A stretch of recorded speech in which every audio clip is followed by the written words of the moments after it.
The element of surprise is not a thing to this man. He painted his plane bright red, which became infamous to the Allied forces in World War I.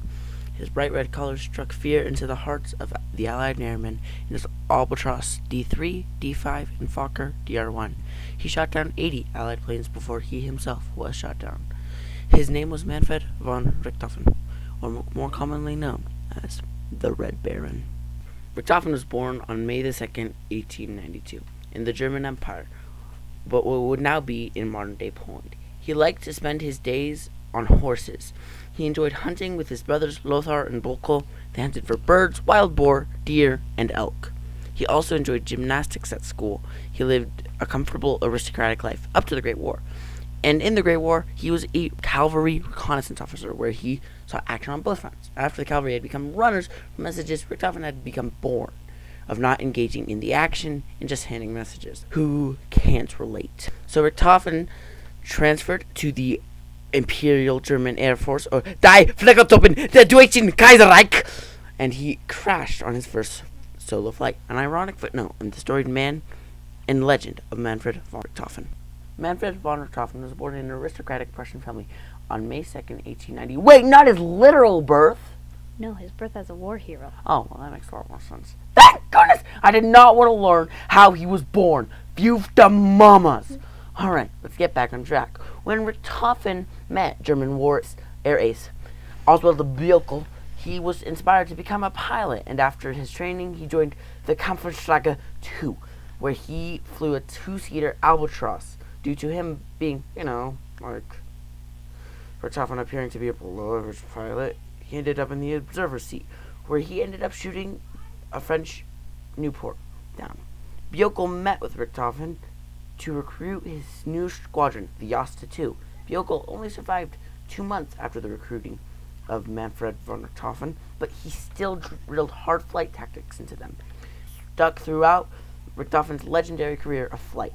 After Richthofen's first confirmed kill, he got a jeweler in Berlin to make a silver cup print, and he even had this done until he reached 60 cups, when Germany's silver supply was far too low to create silver cups. In January 1917, Richthofen received the Blue Max after his 16th confirmed kill, which is the highest military award in Germany. And another unimportant thing in that month for Richthofen was that he was given control of Jasta 11, which was filled with German flying elite and would later be known as the Flying Circus. That doesn't matter. Probably because it was named the Flying Circus because when Richthofen painted his Albatross red, all the other dudes were doing it, and they were like, he's so cool, let's go be like them. And the other guy's like, yeah, bro, great idea. And totally not because they didn't want the greatest World War I flying ace to get singled out. No, not at all. Totally not. On April 21st, 1918, after pursuing a Sopwith camel, one day before Richthofen was set to go back home, Richthofen was hit after being chased by another Sopwith camel. Richthofen was wounded, but he was still able to land safely, where the anti-aircraft men rushed to hear the Red Baron's last word. But it wasn't words plural, just one word singular. You'd think this guy would have like a speech ready, but no, he's like, I'll let them know that I'm a simple man of little words and great importance.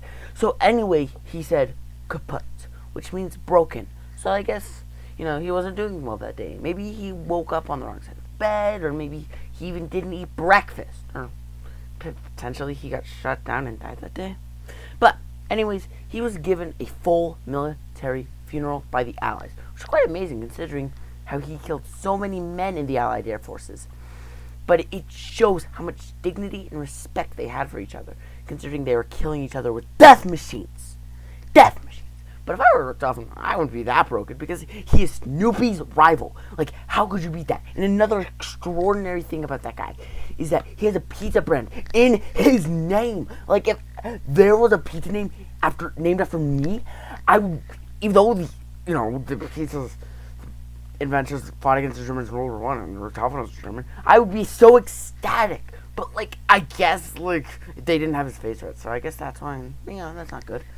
Well, that's it. All this talking just for an end. But I guess all things good come to an end. And apparently bad things, since you're watching this video. Thanks for watching. Sincerely.